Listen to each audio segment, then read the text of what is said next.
De volta já aqui com Bem Assim, agora nós vamos falar sobre um tema que é muito polêmico e ainda gera muitas dúvidas nas pessoas. Como falar sobre morte com as crianças? Quem conversa com a gente agora sobre esse assunto é a enfermeira, tanatóloga Cláudia Oliveira, ela que está diretamente do Rio de Janeiro.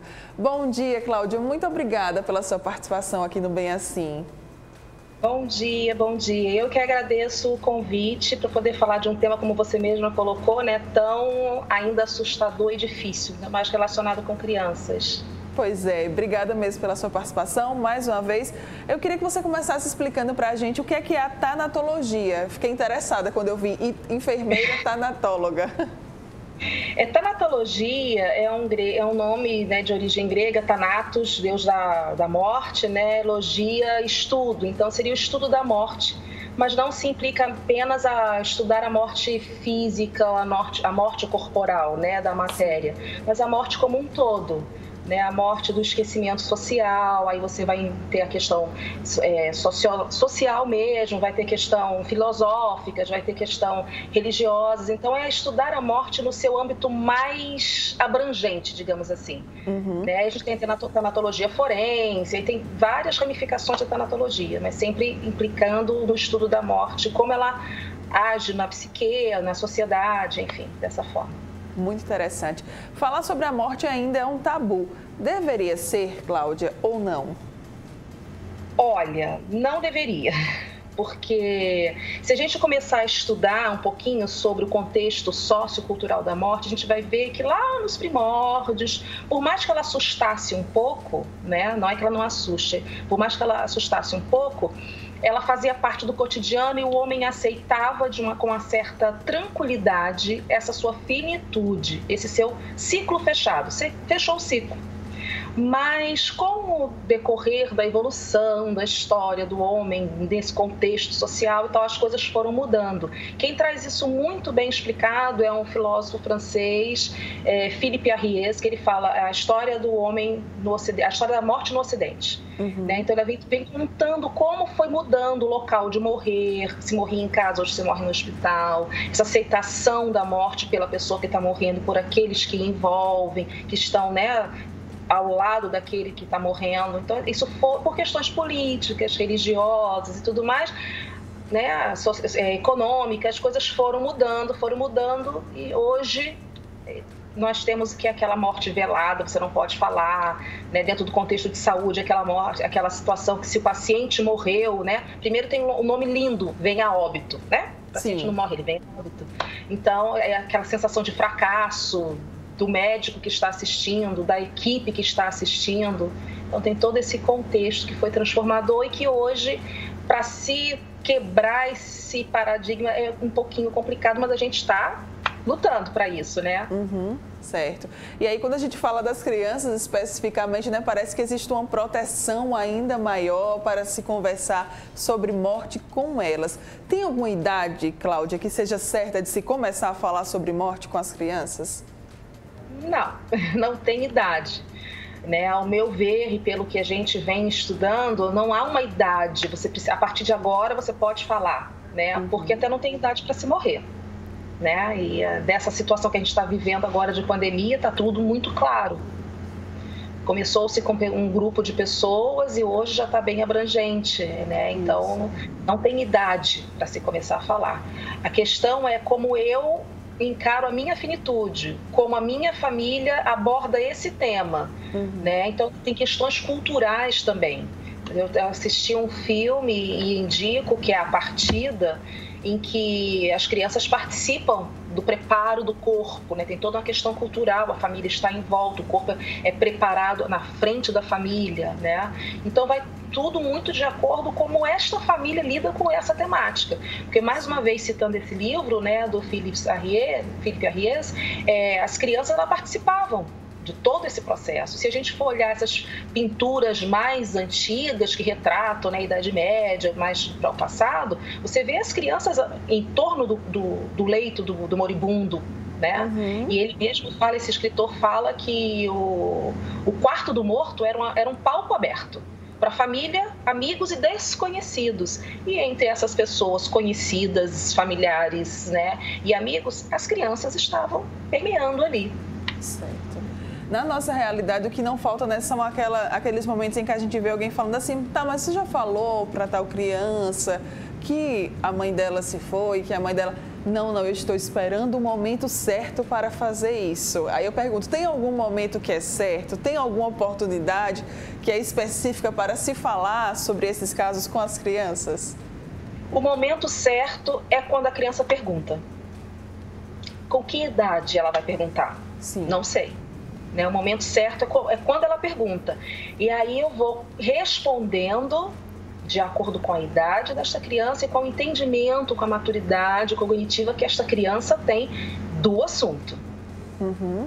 É bom ser realista, ser direto ou parte para as historinhas, para as metáforas, né? Não, virou uma estrelinha, foi morar lá no céu, virou uma pomba, voou bem para longe. E aí? Não, eu não vejo que metáforas neste momento seja o mais apropriado. O mais transparente, o mais verdadeiro possível se deve ser. Por quê? Eu até estava comentando com a Silmara, num bate-papo que a gente teve sobre essa temática.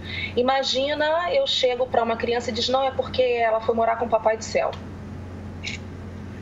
O que eu fiz? A criança em geral, ela pensa primeiramente, né? Sim. O que eu fiz, ela traz para si, o que eu fiz de errado para que o Papai do Céu não deixasse meu pai, minha mãe, meu avô comigo, né? Uhum. Será que eu fui, será que eu fiz alguma coisa, será que eu desobedeci? Então, como é que aí eu, além de criar essas interrogações na cabeça da criança, eu ainda posso levá-la a ter que ideia de Deus? Isso independe de dogmas e de religiões e de crenças. Que Deus é esse que leva aquele que eu amo? Por que ele não me leva também? Virou uma estrelinha, por que está tão longe? Por que não brilha aqui comigo? Foi fazer uma viagem, que viagem é essa que não volta, que não termina? Dormiu, também não quero dormir, porque a pessoa dormiu e não acordou. Que sono é esse que... né? Às vezes as pessoas falam, mas Cláudia, dentro do contexto religioso, a morte é tida como um sono. Ok, então explica esse sono. É um sono que tem um momento para acordar. Quem acredita em ressurreição sabe que com a volta do Filho de Deus... Sim. Dorme, vai acordar. Então, você tem uma data que eu posso não conhecê-la, mas eu tenho um período em que essa pessoa vai acordar. Como, quando? Aí a gente vai explicando. Então, assim, eu tenho que entender todo esse contexto, né? Uhum. Quem acredita em reencarnação vai voltar como? Então, assim, dentro do que se entende, falar. Né? Não simplesmente, dormiu. Aí é complicado, porque a criança depois não vai querer dormir. Né? Eu crio gera um outro problema. Isso mesmo. E precisamente para falar sobre morte, tem como você falou, né? Às vezes a causa da morte. As pessoas elas querem proteger as crianças e aí elas, não, vamos mentir, não morreu desse jeito, morreu de outro jeito. Ou até mesmo vai falar, fez uma viagem e não vai voltar nem tão cedo. E aí, falar sim ou não? Bom, mais uma vez eu chamo a atenção para o contexto familiar desta criança. Né? Eu gosto muito de falar da minha realidade. Meus filhos são filhos de uma enfermeira e de um médico. Então, falar sobre contexto de adoecimento, saúde, doença, morte, cura, melhoras e sequelas, isso era algo e é algo comum dentro do nosso linguajar, da nossa realidade. Sim. Então, a gente sempre procurou ser realista de forma que ela viesse a entender, como eu sempre falo, dentro do conhecimento, da faixa etária de cada um. Mas dizendo, olha, está doente, é uma doença, é um dodói, que não quer ficar bom, que está demorando para ficar bom, pode ser que não fique bom, estamos tentando várias coisas, mas não está dando certo. Aquela história, o gato subiu no telhado? Sim. Pois é. Aí assim, o gato subiu no telhado até que ele caiu, machucou, então você vai dessa forma, né? Dentro do entendimento de cada um. A transparência, ela é fundamental. E a verdade também, para criar esse elo de conexão de veracidade entre a criança e aquele que está contando. Uhum. Porque se nisso, que é algo importante, fundamental para o crescimento e desenvolvimento do ser como um todo, aquele que está levando a mensagem mente, qual a confiança que se terá nos outros aspectos, em outros assuntos, entende? É muito mais complexo que simplesmente falar ou não falar. É o que a gente chama de conspiração do silêncio. Eu não conto para ele não sofrer. Aí eu não conto para a criança para ela não sofrer. Eu não conto para aquele que está doente qual é a sua doença, para ele não sofrer. Então, assim, até que ponto eu posso poupar? Eu tenho o direito de poupar o outro. Sofrimento para quem? Né? Isso. E aí você colocou assim, questão dos tipos de morte. Se for uma morte que a gente, né, evita até falar, que é um outro, se falar de morte já é um tabu, que dirá morte por suicídio. Até que ponto eu devo contar? Até que ponto eu não devo contar? Né? Aí eu pergunto, é um mal-estar para quem? O que é o suicídio? Como é visto o suicídio? Então são vários tabus que a gente precisaria estar quebrando até para abordar sobre essa temática, né, que ainda é muito conturbada, que é o suicídio, que deveria ser trabalhada e abordada. E eu achei interessante quando você falou também da transparência, né? Porque às vezes essa criança, quando cresce, ela pode, vamos lá, descobrir de fato qual que foi a morte, né? Qual foi a causa da morte lá, o motivo do pai ou da mãe, ou enfim, de alguém próximo. E aquilo pode acabar gerando nela um sentimento até de revolta, né? Porque aquilo foi escondido dela. Exatamente. Eu terminei de fazer um curso a semana passada sobre suicídio, teorias e abordagem, né? E acolhimento. E um relato da professora que eu achei muito interessante foi de um jovem, né, potencialmente, né, com tendência suicida e tal, e depois ele descobriu que o avô tinha cometido e assim, tem um histórico na família, né? Então, por que não me falaram? Por que esconderam? Porque quando isso vem todo à tona. Vem à tona vários sentimentos, como você falou. Claro, então você quer dizer que o suicídio tem algo genético? Não estou dizendo que tem algo genético, mas é até para se estudar o porquê. Se tem uma história na família, tem um histórico na família, e alguém, né, apresenta, então como é que eu devo ter esse olhar? Por que não se fala? Por conta do preconceito. Porque morrer, abre e fecha aspas, de forma natural, é aceitável. Mas quando eu provoco a minha própria morte, quando eu, né, trago sobre mim, tem já todo não é natural, um peso, natural, né? Tem todo um outro contexto envolvido. Aí você vê velórios de pessoas que suicidaram, é muito complicado, porque você não sabe o que você vai falar. A pessoa, para quem fica, é muito dolorido, né? Porque como é que ele vai vivenciar esse luto? As pessoas olham, mas o que levou aquele jovem, aquela mãe, aquele pai a cometer suicídio e tal? Então, assim, tem muito preconceito em cima disso. Sim. Né? O tabu ainda é muito complicado, muito pesado e tal, né? Então a gente tem que começar a falar de morte, por isso que eu digo, é um tema muito abrangente, né?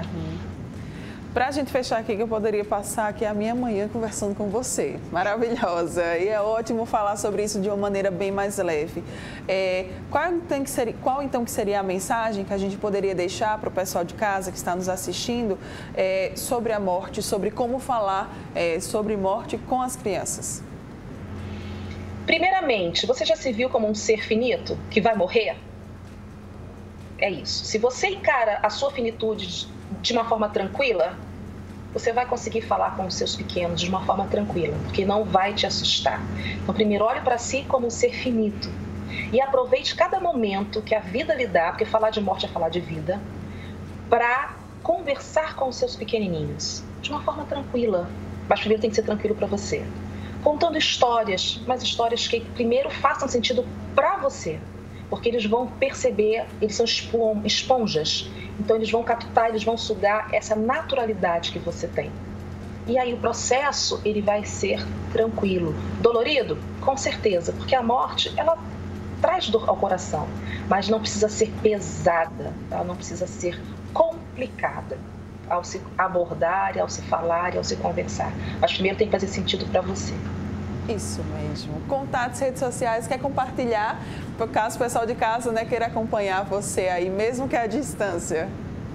Eu tenho uma conta no Instagram, que é Thanatos, THNATOS, _psique. E lá a gente está levando essa proposta de ter conversas sobre a morte de uma forma mais leve. Vai ter momentos que vamos conversar cientificamente? Sim, com certeza. Mas nesse momento é começar a trazer essa visão diferenciada. É possível falar sobre morte, mas de uma forma mais leve. Muito bem, obrigada, Cláudia, mais uma vez aqui pela sua participação, por você ter se disponibilizado a passar esse tempinho aqui com a gente. Obrigada mesmo, tá? Eu que agradeço e à disposição sempre que precisarem. Ótima semana para todos. Para você também, bom dia. Bom dia. É isso, então, tá? Thanatos Psique lá no Instagram, caso você tenha se interessado e queira acompanhar mais sobre esse assunto. Eu achei bastante interessante. Vamos agora para um rápido intervalo comercial e nós voltamos já já para falar sobre o uso de fio dental nas crianças. É muito importante, tá? Volte já já.